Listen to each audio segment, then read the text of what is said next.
whistle on a colleague isn't a comfortable thing to do. But if you are a licensee of the North Carolina Medical Board and you know a physician or PA who is up to no good with their opioid prescribing, you don't really have a choice. A 2019 state law requires that you report prescribing misconduct. Hello, and thank you for joining me. I'm Jean Fisher-Brinkley, Communications Director for the North Carolina Medical Board, and this is MedBoard Matters. On this episode, we present the final installment of our two-part series on North Carolina's duty to report statute. In part one, we discuss the requirement for physicians and PAs to report sexual misconduct by another licensee to the medical board. Now, we're tackling the second piece of that law, which requires the reporting of any fraudulent prescribing, drug diversion, or theft of controlled substances. The why behind this part of the law is probably obvious, but just for the record, the opioid overdose epidemic is unfortunately still going strong. And while a large majority of overdose deaths are known to be caused by drugs obtained from someone other than a licensed prescriber, we also know that many people initially develop opioid use problems when taking prescribed opioid medications. So, our state is especially interested in stamping out any hint of illicit or inappropriate prescribing, which led the General Assembly to establish this reporting requirement. To help our licensees understand their obligations under the law, I've asked NCMB's Director of Investigations, Pat Burkmiller, to explain exactly what is required by the duty to report statute.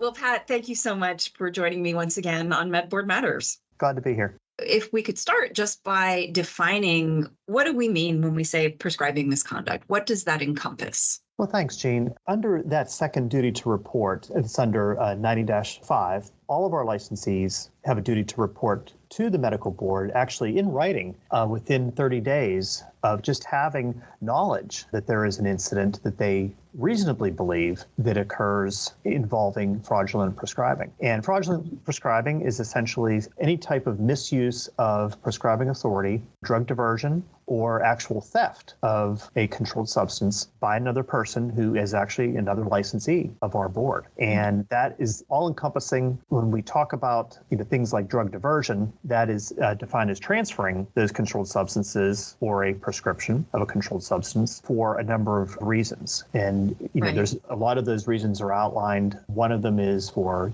personal use, meaning that the licensee is using it for him or herself. Another reason would be for diverting it to an immediate family member. And in the Medical Practice Act, they define that immediate family member as a spouse, a parent, a child, sibling, or someone in the step family or an in-law. It could also be to any other person that lives with that licensee. So a roommate, any type of financial bond to a relationship where they're providing housing, to another person. And then it could also be to an individual with whom the licensee is having some type of intimate relationship with. And then lastly, it's kind of we call the catch-all, where there's an Right. individual that there's just no legitimate medical purpose to be receiving that particular prescription. And that would be a diversion category as well. Okay. That sure sounds like a very comprehensive definition. And it also sounds like there's probably some overlap between fraudulent prescribing and drug diversion, because if you're prescribing a medication for the sole purpose of transferring it to another person, that's not legitimate prescribing either, right?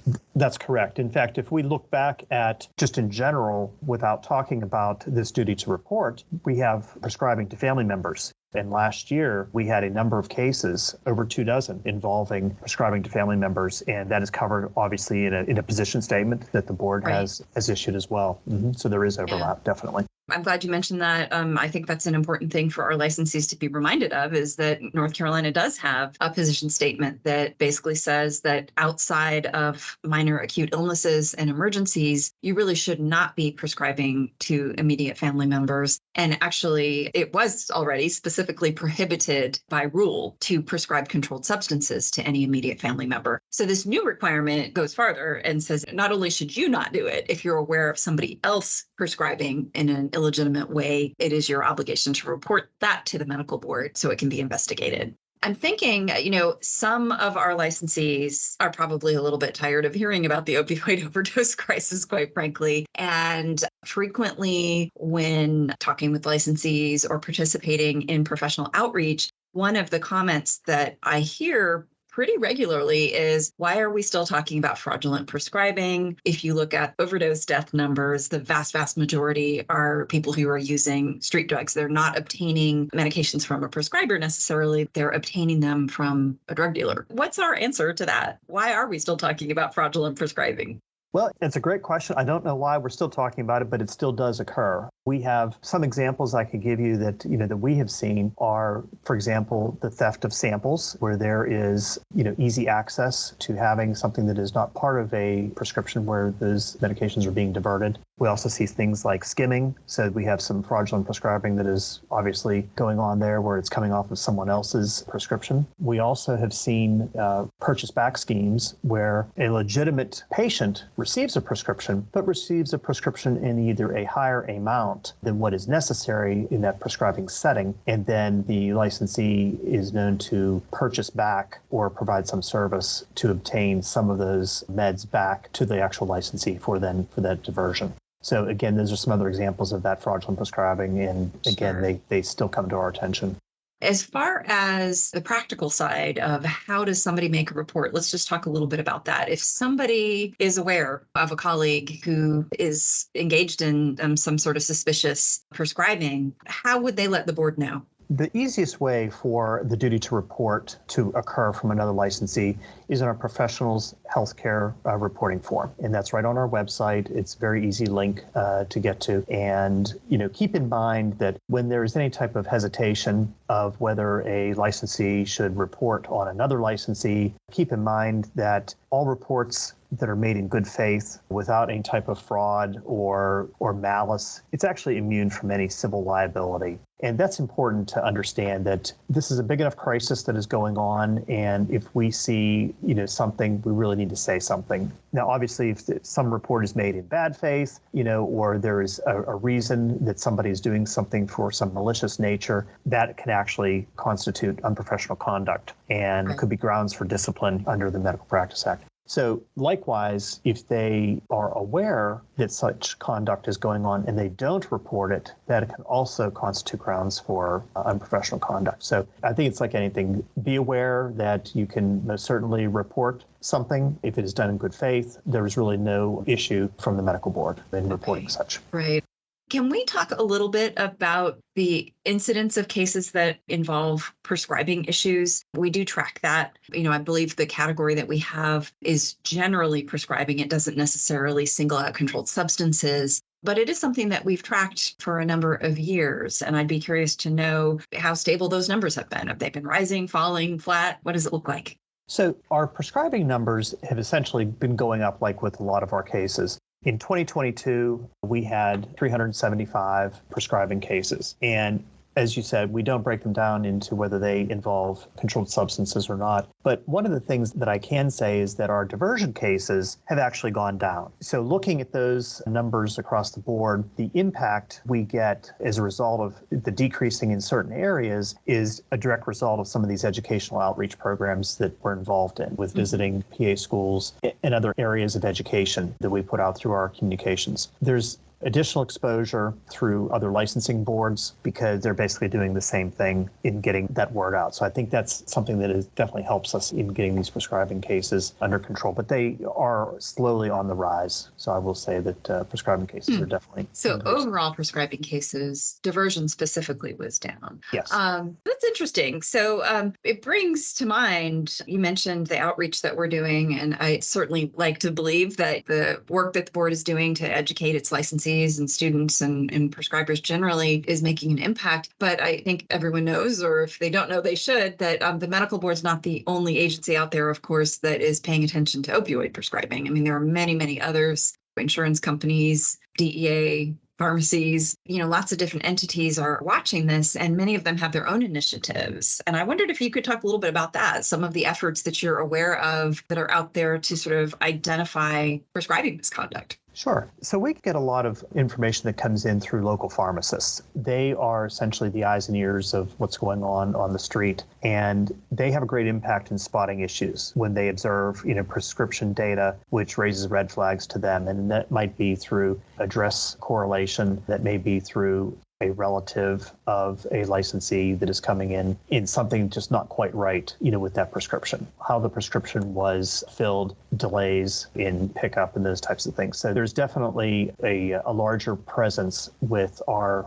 local pharmacists who are filling these to watch for those red flags. The other thing that I'd like to bring your attention to is the data analytics that is done by the major pharmacies. These large companies have put a lot of money into artificial intelligence within their data mining operations, and they're able to easily code that AI in order to spot trends and anomalies, which requires then further investigation because they're obviously trying to curb the issues that they see affecting their companies directly. And lastly, I can touch on insurance companies. So likewise, they're using data analytics without a doubt in all of their special investigation units or their SIUs. And when they find these cases, they actually can result in termination of credentialing in the carrier's network. And because there's such an increased scrutiny, it can have a high financial impact to a licensee if they're not being able to be carried by a certain insurance carrier within their network. Sure. So all of these things are used as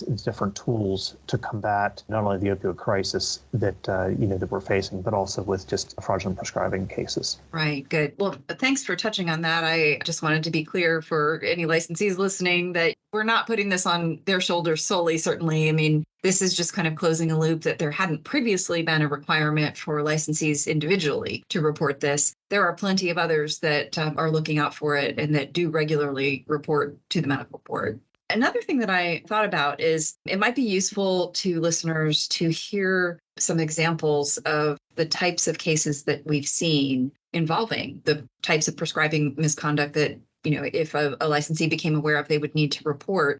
I can recall in my years with the board cases where it was clear that the licensee was not actually engaged in the practice of medicine.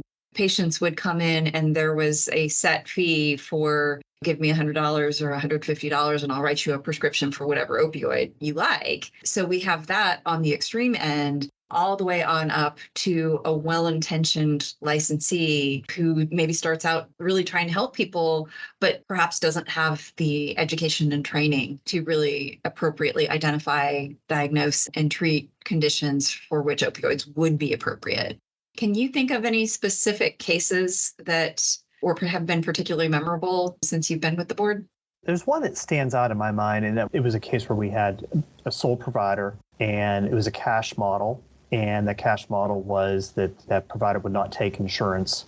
And so there was some financial interest that was placed there and a set fee to receive a prescription of a certain size. So whenever you have something like that, as far as a model is concerned, these are the types of things that are easily detectable, and likewise came to our attention as a result of a dissatisfied customer who did not receive what they felt was an appropriate amount of medication for the amount of money that was paid. So that is one example, and I would say that's on the extreme side.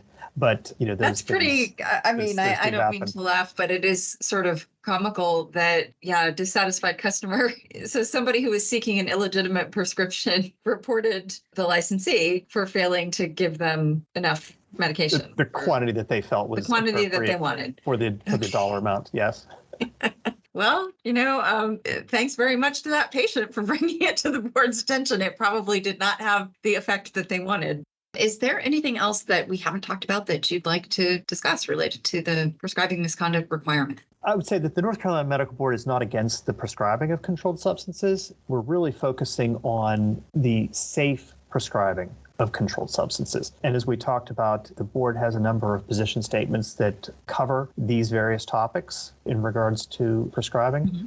We have the duty to report, that has been added into the Medical Practice Act. And then obviously, the STOP Act of 2017 is a major player, Sure. in this as well, to try to just make sure that, we have the proper authority that is given and that the patients who need to be prescribed appropriately are being done so. I'm really glad that you mentioned that. One of the things that I like to say whenever I'm talking with someone, a member of the public, a licensee, about the North Carolina Medical Board's stance on opioid prescribing, I always like to say that the medical board is not anti-opioids. It is pro-appropriate care. And I think that really does sum up where the medical board is. I mean, I think everything that I've ever seen or heard the board do related to opioids has always acknowledged that opioids have an appropriate role in medicine. Some people need them. They have their uses. But what's not okay is this illegitimate prescribing or excessive prescribing. So I think that's important to keep in mind, that the board is not looking to stop all opioid prescribing or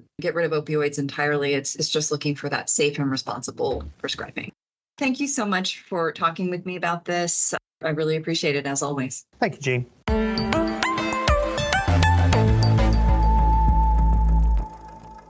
Pretty straightforward stuff, really. If you see something, say something. Now, we could have ended the episode right here, but we know that the prescribing environment for medical professionals is tremendously challenging, even scary. Quite a few prescribers have simply washed their hands of opioids, and the North Carolina Medical Board frequently hears from patients with pain that it is unbelievably difficult to access treatment. And quite frankly, we don't want to do anything to make that worse by stoking prescribers' fears about the duty to report statute. So, I have invited NCMB's Chief Medical Officer, Dr. Karen Burke-Haynes, to help with damage control. So stick with us for more on NCMB's stance on opioid prescribing and on the board's commitment to helping licensees ensure that they can prescribe opioids in a safe and responsible manner.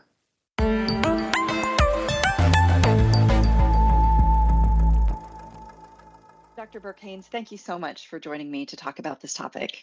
Thank you, Jean, for the opportunity. Of course.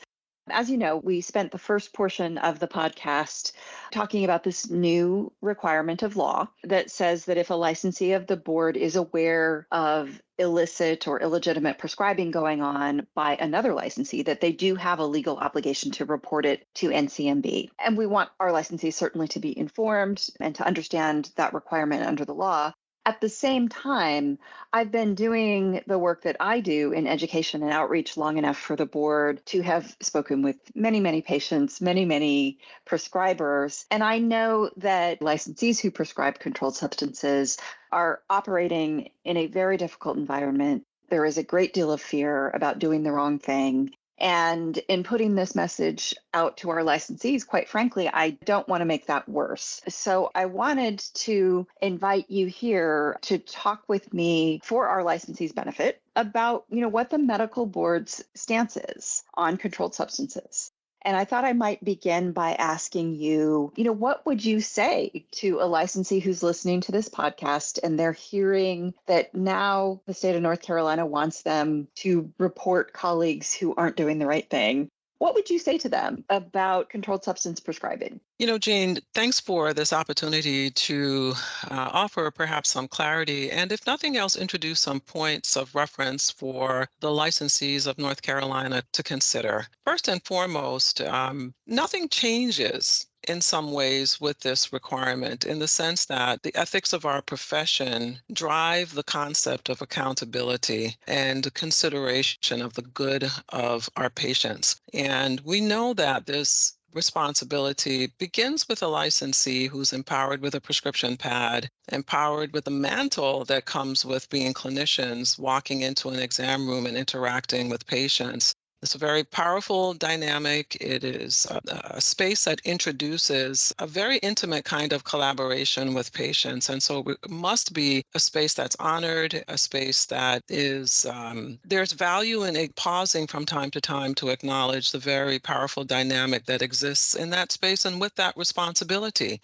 And so I believe that a component of the relationship that licensees have with each other is that responsibility to be certain that we are all a part of the safety net that keeps the integrity of the practice of medicine whole. Of course, the North Carolina Medical Board is specifically charged with this responsibility, but it doesn't take away the responsibility that individual licensees have, nor our institutions, to be a part of that safety net. And let's reframe this then in that stating that the board is asking simply that, and the legislation puts some emphasis on this, to do a thing that licensees really have a responsibility to do as part of our code and ethic of conduct. If there is the potential for harm, there is a need to respond to that. I believe that the legislation gives us then a pathway and a way for licensees to honor that part of the commitment that actually is inherent in the profession. So, Dr. Burkanes, I think it's probably worth pausing and acknowledging that when the board looks at its enforcement work and looks at the cases that do involve substandard or illicit prescribing specifically, it's a small percentage of the overall care that is being provided to patients with pain in the state of North Carolina. It's a small number. We see the cases where things go wrong. What we don't see is probably what is the majority of care going on out there, which is not substandard. Exactly. So, Jean, you're highlighting the point that the majority of licensees within the state are practicing well within the standard. And our goal here is to continue the efforts to guide those who are perhaps, for lack of education, have not been keeping up, or a smaller number yet who might be engaging in practicing that are nefarious, to be aware of this population and to be aware of the need to report or share or address these shortcomings that might exist in their practice. Well, thank you for that. I just think it's important to put that out on the table. So, I guess, what are the things that concern you and keep you up at night when you think about the licensees who are out there still prescribing controlled substances to their patients, trying to provide the best care they can for their patients, but they're operating in what we've discussed as a culture of fear. And when I say that, most people probably know what I'm talking about, but still, just the level of scrutiny that people who prescribe controlled substances are under, I think probably we could not have imagined that the climate would be such as it is, 10, 20 years ago. I absolutely agree with that, Jean. I think it's quite clear that they are managing through moving targets. I think specifically of the CDC guidelines 2016 and now the current updated guidelines that are being sorted through for the impact on their implementation. There's regulatory responses statewide, nationally.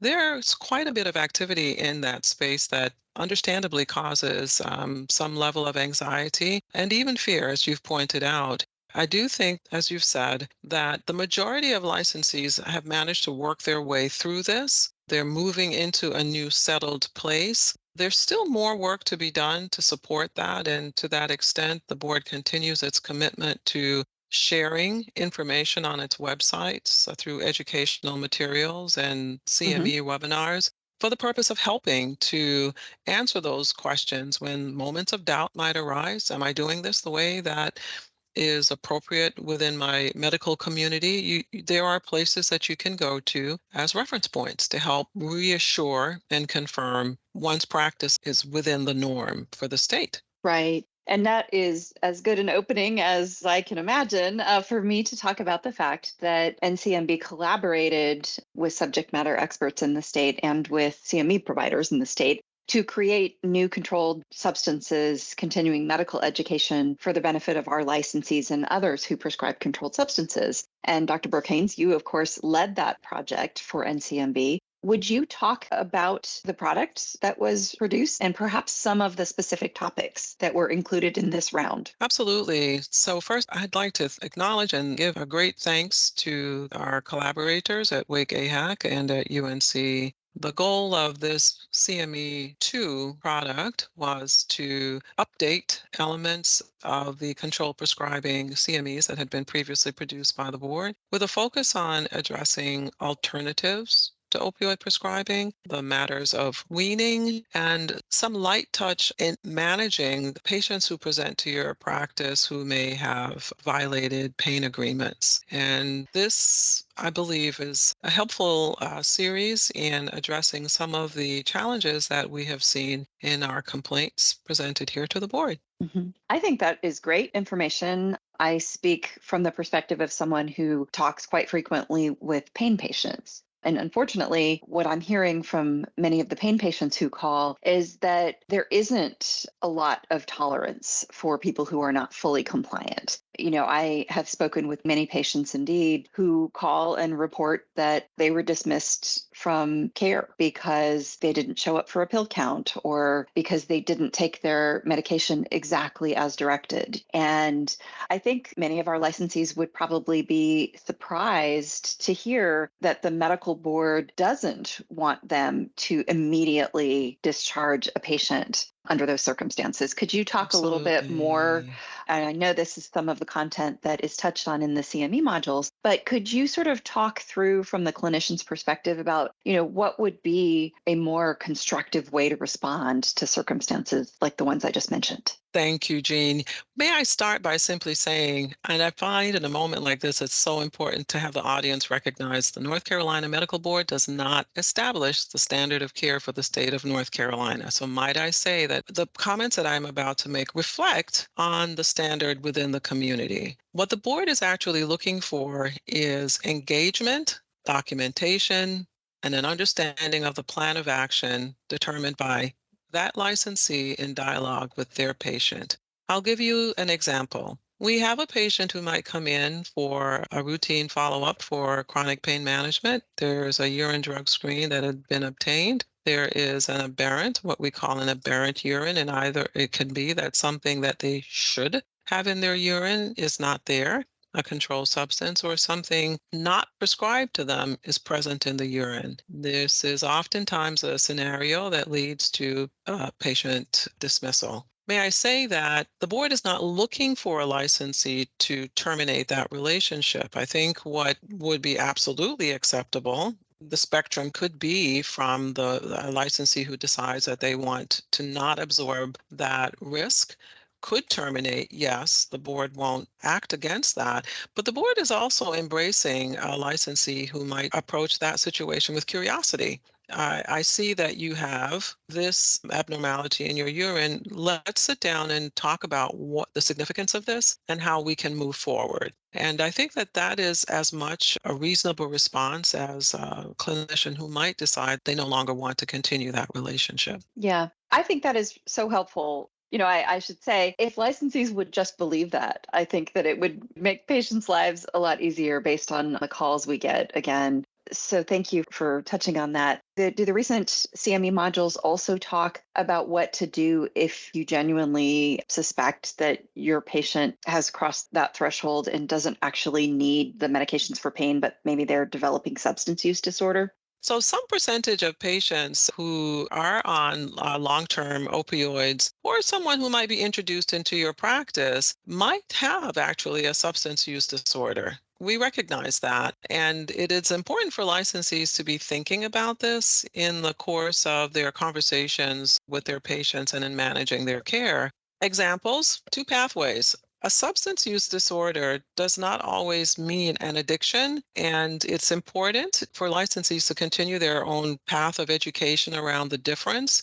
in someone who might be dependent on a medication and someone who's addicted. Addicted typically infers behavioral changes and lifestyle changes and changes in the executive functions of the brain that causes a highly disrupted lifestyle. And a substance use dependence is typically manifested as someone who is quite functional in their story, but there is a physiologic need for medication that sometimes is threatened when your patient hears they are going to be tapered rapidly or have their medications discontinued. So the need to have a deeper understanding of these different diagnoses and their implications and resources within the community that you might be able to access to support ongoing care is an excellent strategy for continuing your relationships with patients as you're defining who they are and how they're responding to medication management.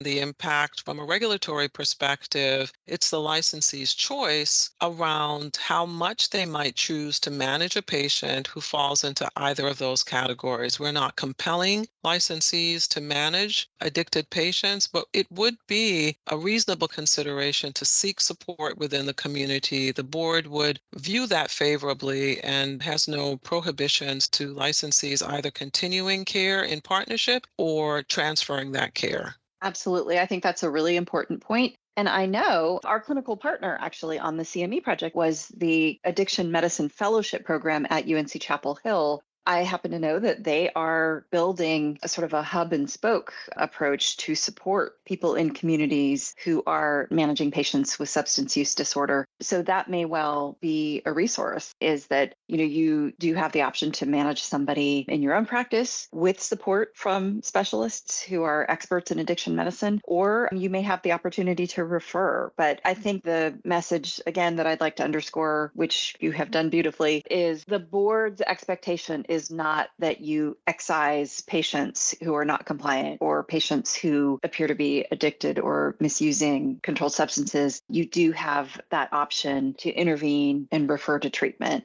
I feel strongly that that is one of the best ways that clinicians in the community can help address the opioid overdose crisis, is by helping to shepherd people into treatment to the greatest extent possible. I absolutely agree with that. And again, I cannot reinforce enough how important it is. I think it reinforces the idea that the board is not interested in driving a clinician's response in their exam room. We are simply concerned that good practice is being employed and documentation of your decision as a clinician in compliance with the state's regulations are being adhered to. Well, is there anything else that we should touch on as part of this conversation? I would just strongly encourage ongoing engagement, discussion. Take advantage of the materials on the board's website as one resource that you can use to support your practice. Maintain a sense of curiosity, stay educated regarding policies, and continue the good work that our state is known for in the care of our patients requiring opioids for management. Wonderful. Well said. Well, Dr. Brokanes, thank you again for joining me. I really appreciate your expertise. Thank you, Jean, for giving me the opportunity.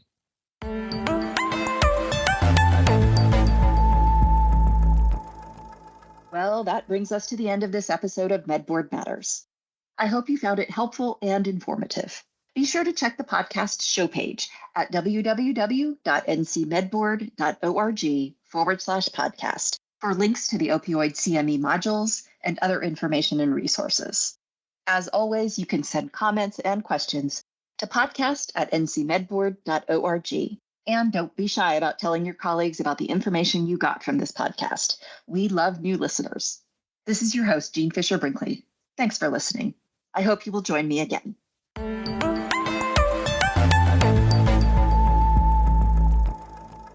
This podcast is produced by the North Carolina Medical Board. The North Carolina Medical Board exists for the benefit and protection of the people of North Carolina.